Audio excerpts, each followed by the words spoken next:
Good day everyone, I'm James Christian from rudimentaluniversity.com and we are here for video number 6 on the How to Play Marching Tenor Drums Essentials series. Today we are going to pretty much cover everything we haven't covered so far.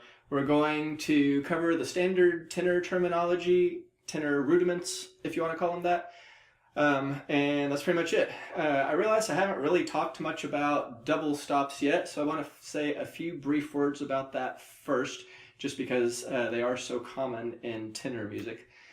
What double stops are, if you don't already know, it's when you hit two drums at the same time, or both hands hit at the same time. You can do a double stop on one drum. Most commonly on tenor drums, you'll see them on two drums. On a snare drum, a lot of times these are called a flat flam, because that's the sound you get when you play a bad flam and they both hit at the same time and it gets that real flat sound. So that's not what we're wanting here. We want a full sound on both drums. And you can do that on any two drums. You can do it on drums 1 and 2 together, or drums 3 and 4, 2 and 3, 1 and 4, spot drum and drum 1, just whatever the context calls for. I want to say 3 things really quick on double stops, and then we'll move on to some of the more fun, flashy crossover patterns. The first thing is that you want them to be double stops. You don't want them to be flammed. You want to hit them exactly at the same time so that they sound like one note working together. The second thing I want to say is that double stops simply refer to a tone color, not volume. You can have loud double stops and soft double stops. I still remember a drumline camp. Everybody had been practicing all day, and finally in the afternoon we brought all the sections together, and it was this real jazzy piece, and it was this soft kind of sneaky sounding section, and the tenors were just wailing away on these double stops, and I cut them off and I said, "Tenors, double stops mean play as loud as possible, right?" I was being sarcastic, of course, but they looked at me and shook their heads in earnest, like, well, yeah, we were playing as loud as we possibly could. And I just looked at them and I said, no, double stops just simply mean you hit two drums at the same time. It has nothing to do with volume. Oftentimes, you do have drums 3 and 4 together for impacts, and you do want them loud, but you can have triple piano double stops. It's just the sound, and depending on the musical context, that will be loud or soft. Finally, I want to distinguish between blending and distinct double stops, if that makes sense. What can happen in different situations is that you want a blending of the two drums together. You want it to sound like a chord, almost like it's in harmony. The drums are in harmony with each other, and you have to make sure they're exactly the same in volume and resonance and all of that. Other times you may be doing contrasting patterns with the two hands, kind of like a groove or something, and you want to hear that distinction between the two patterns against each other or working together. Just a simple example, say your right hand is playing drums 1 and 3, just as a simple 2-note pattern going back and forth, and your left hand is playing a 3-drum pattern going from the Spock drum to drum 2 to drum 4, so 1, 2, 3, 1, 2, 3. So 3 against 2, so 1, 2, 1, 2, 1, 2, 3, 1, 2, 3. If you have both of those going together, you might want it to sound very sonorous, very blended, where it just sounds like straight eighth notes just moving together with different pitches against each other. Or you may really want to hear that 2 against 3 brought out.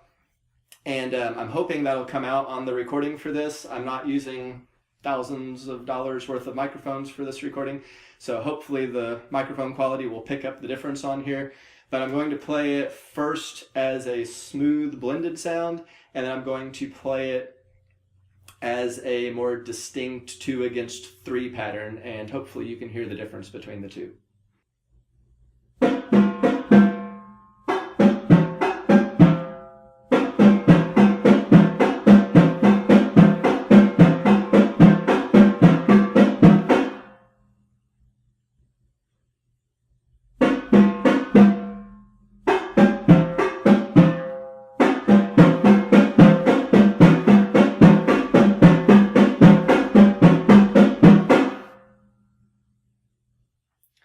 Now hopefully that came out clearly, but the difference on that is really that you're going to just slightly emphasize, notice I didn't say accent, but just slightly emphasize the beginnings of each of those groupings as you move around, and it should bring out the distinctions in those two patterns against each other. So that's just something to think about. That's up to you as a player. You have to look at the context of the musical passage and decide, do I want this to sound really smooth and blended, or do I want it to have a slight punchier, emphasized sound on the patterns I'm playing with each hand? All right, on to the fun stuff. I looked at kind of the standard tenor vocabulary out there, and I wanted to make sure I was covering all of the essentials, and really when I looked at it, they can pretty well be broken up into two categories. One is singles patterns, the other is doubles patterns. So I'll cover the singles first, and then the doubles.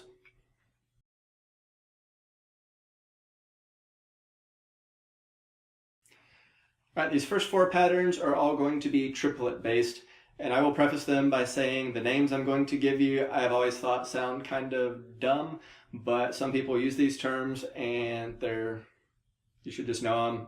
I don't personally like using these terms, but there's still patterns you should know, and so I'm just going to go ahead and tell you what they are. The first one is called a jungle pattern. These patterns are going to be similar to what we did on video number 3 about getting fast singles, but they're slightly different, and they're good patterns to know. The jungle pattern is going, like I said, is going to be triplets. You're going to have the inner beats of each triplet on drums 3 and 4. And on the downbeat of each triplet, you're going to reach out to drums 1 and drums 2. So it'll be 1, 2, 3, 1, 2, 3.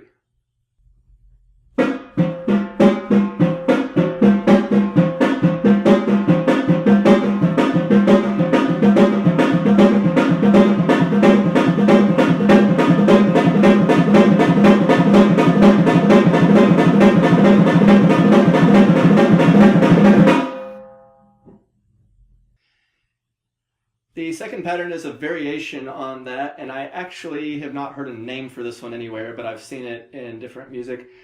So I came up with the name Deep Jungle because it's similar to the jungle pattern, but you're going to have to reach a little farther, like you're reaching in deeper. So you're going to keep the inner beats on drums 3 and 4 still, but now your right hand is going to reach over to drum 2, and your left hand is going to reach over to drum 1.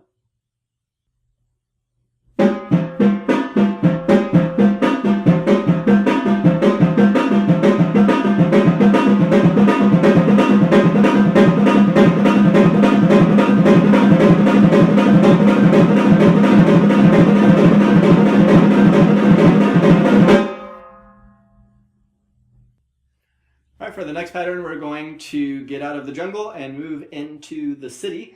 This next pattern is called an urban pattern, and it's the same as the jungle, except instead of reaching to drums 1 and 2, now you're going to reach to the Spock drum on the downbeats of each triplet.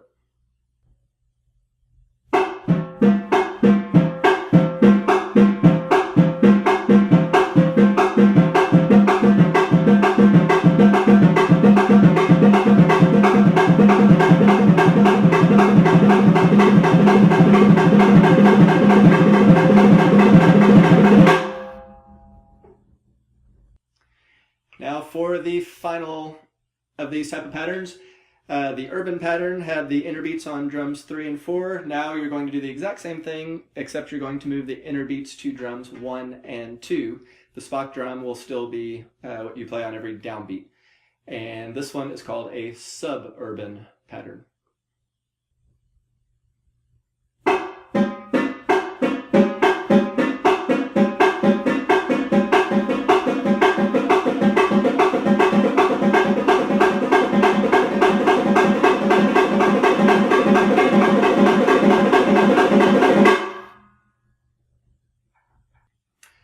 Alright, 2 more patterns on the singles. This next one is called side to sides, and as the term would suggest, you are simply moving from side to side of the tenor drums. It's a very lateral motion.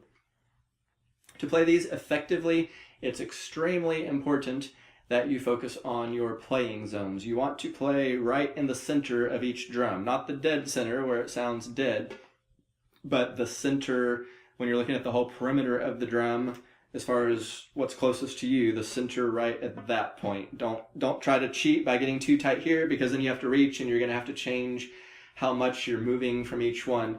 As you move to the right side, it will get a little bit tighter, and as you move to the left side, as the drums get bigger, it will get a little bit wider in your spacing. But if you focus on hitting close to the center, that will help you avoid going too far too short, and you should get pretty good accuracy that way. So usually I see these in a 7 pattern. So you're going to go 1 2 1 2 1 2 3, or 1 2 3 4 5 6 7, and then do it off the left hand. 1 2 3 4 5 6 7, and just keep them going. Practice this one really slowly and focus. Make sure you're hitting. Focus on the playing zones. Make sure you're hitting right in that center spot, and you should build up accuracy pretty quickly.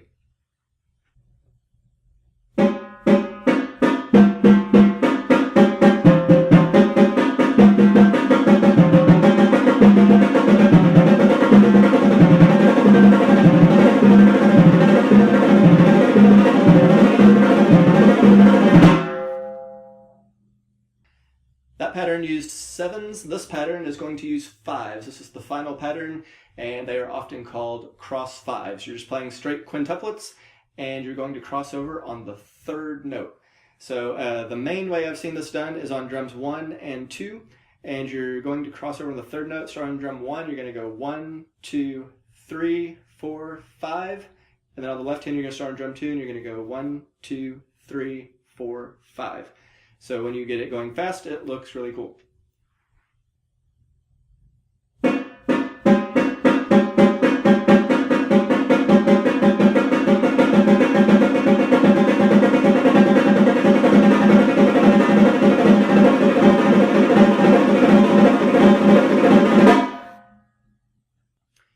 The first time I saw that, I thought it looked really cool, and I couldn't quite figure out what they were doing. One of my students actually saw it online somewhere and brought it to my attention and showed me. I've always thought those are pretty cool.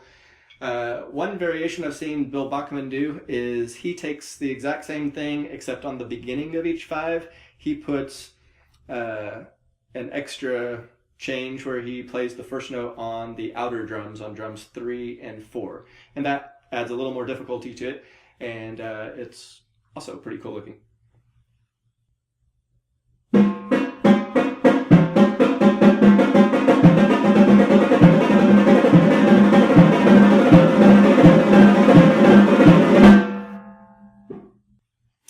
And that does it for all the standard singles patterns.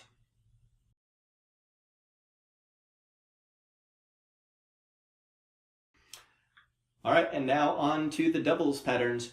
Pretty much all of these use crossovers and sweeps. So if you've not watched videos 4 and 5, which cover crossovers and sweeps, you might want to go back and watch those. But if you feel like you have a pretty good grasp on both of those, then here's a way to take that even further and get some pretty cool looking stuff. So the first pattern is called helicopters, and from what I understand, those are called helicopters because as your hands start moving really fast, it looks like helicopter blades spinning. Those are going to be 2 sweeps with your right hand and left hand going between drums 1 and 3, going down. So you're going to go right, right, left, left, and then the left hand is just going to follow. You're going to cross over with the right hand, and you're going to go to drums 2 and 4, and it's going to be right, right, left, left. So you're going to keep that motion going, and again, it kind of looks like helicopter blades spinning.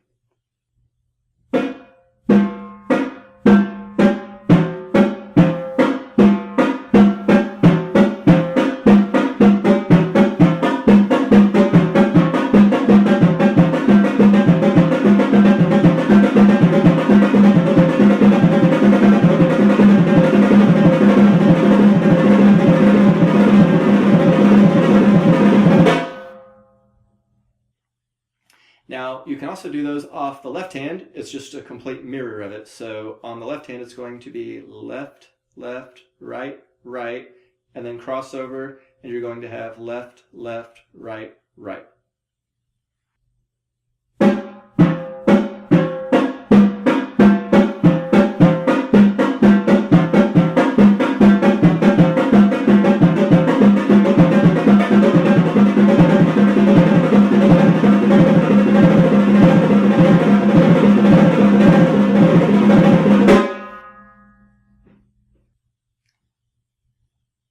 So with helicopters, you started with outward sweeps. This next pattern is called butterflies, and it's going to start with inward sweeps. So it's similar to helicopters, but not quite the same. And presumably this name comes from the motion your hands are making, and it kind of looks like butterfly wings as it gets going fast. So you're going to start with an inward sweep. You're going to go drum 3 to drum 1. The left hand's going to go from drum 4 to drum 2. And then just like helicopters, you're going to cross over, and you're going to go 4, 2, 3, 1, like that. So it'll be 3, 1, 4, 2, 4, 2, 3, 1. And you keep repeating it. And you can do the exact same thing starting on the left hand. Just start on the left side of the drums. You're going to go 4, 2, 3, 1, 3, 1, 4, 2.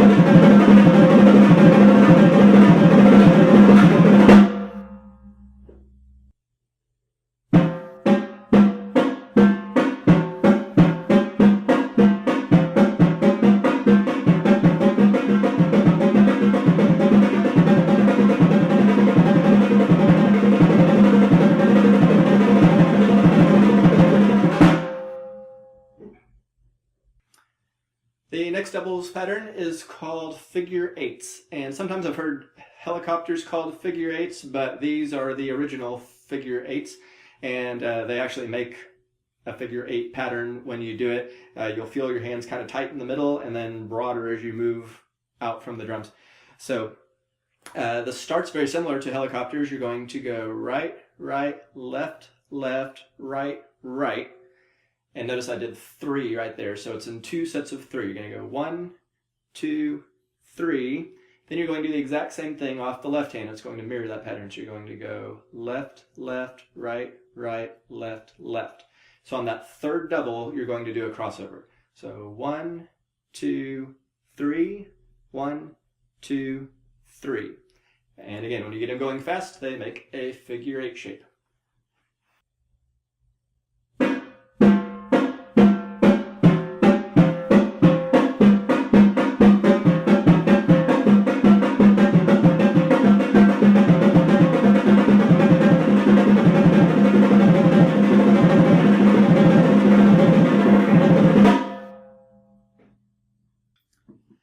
The final pattern we're going to cover is called a candy apple, and if you do multiple of them in a row, they are called candy apples in the plural. You have to know a few things on one drum before you move it around, so we're going to cover that real quick. The first pattern is right, right, left, just a 3 grouping pattern, and some people call that a diddle-it. That's the best term I've heard for it, so I'll go with that. That's just right, right, left, right, right, left. And you might want to practice that. You can also do it with the left hand, left, left, right, left, left, right. Now we're going to flip it, and you're going to put the single note first, followed by the double. So it'll be right, left, left, or left, right, right. I've heard this called a reverse diddle-it. I've also heard it called a pudda and a pugada. Pud with a D and pug with a G. Basically, both of those are just mimicking the sound that it makes. Pudda, pudda, pudda, pudda, like that. So whatever term you prefer to call them, that's what it is. But you have to know those to be able to play this. So we're going to start it slowly, and I'll do it off both hands, and you can play along.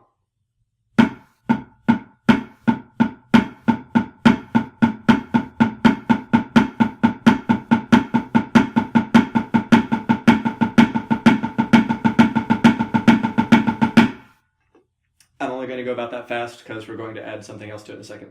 Let's do it off the left hand.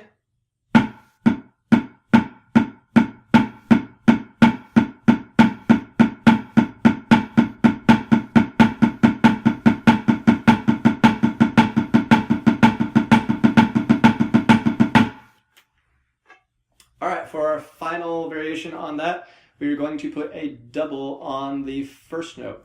Some people, whenever they just have a single double, they'll just call it a drag, which is not really a drag, but for our purposes, that's fine. Or sometimes you'll just say diddle, or I like the word stutter. If you just have a solo double by itself, kind of gets a stuttering sound. So anyway, if whatever you want to call these, stuttered puttidas or stuttered reverse diddlets or whatever you want to call them, this is how the pattern goes.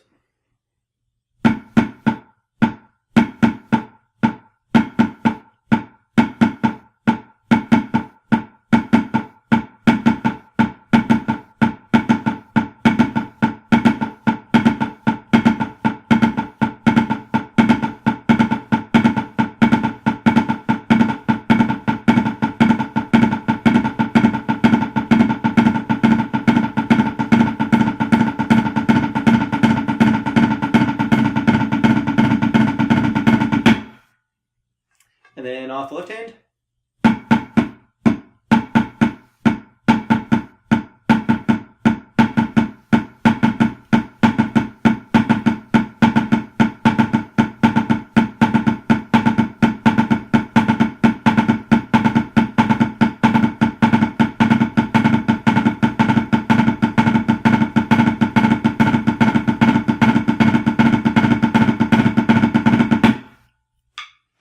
Right, now we're going to do an around pattern with that rudiment. So the first part is doing them off the right hand. You're going to do the first double just on drum 1 with the right hand, and then you're going to do a non-adjacent sweep with your left hand. So it's going to go double, 2, 3, like that. So 1, 2, 3. When you do that non-adjacent sweep, you want to get your right hand out of the way, and that's what gives candy apples their interesting look, because you're doing a higher up and down motion while the left hand moves underneath it. You can also do the same thing off the left hand. You're going to do the double on drum 2, and you're going to do a non-adjacent sweep between drums 1 and 4. Da da da da da da da da, just like that.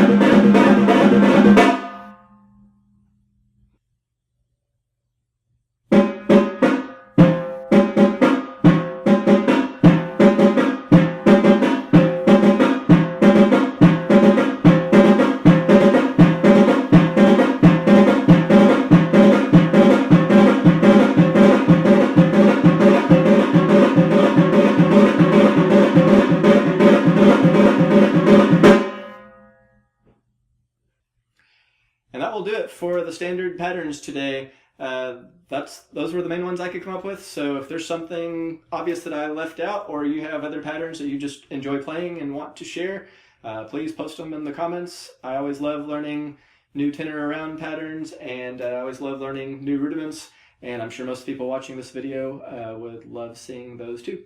So please share what you have. If you could help me out, I would really appreciate it. Please, if you like this video, please like it. And if you know other people who could benefit from this, please do share it. If you like it, just put a comment saying, really liked the video, enjoyed it. Or if you didn't like it, tell me that too. But just all those comments help YouTube when they're looking at what videos people are interacting with. And I'm making this series to help people out to learn how to play tenor drums better. So this will boost people's ability to find it if you can interact with it. As always, you can go to rudimentaluniversity.com to find more interesting stuff, percussion related, on all sorts of percussion instruments. And the final video in this series will be coming soon, and it's going to cover stuff beyond the basics. It's going to cover mostly things that I've come up with over the years that kind of take a lot of these ideas and take them to the next level. Some of them are fairly advanced concepts. I'll break them down fairly simply, but It'll give you a leg up on the competition to start practicing some of these and just take your playing to the next level. So I really appreciate you watching today, and hope to see you next time. Thanks. Bye.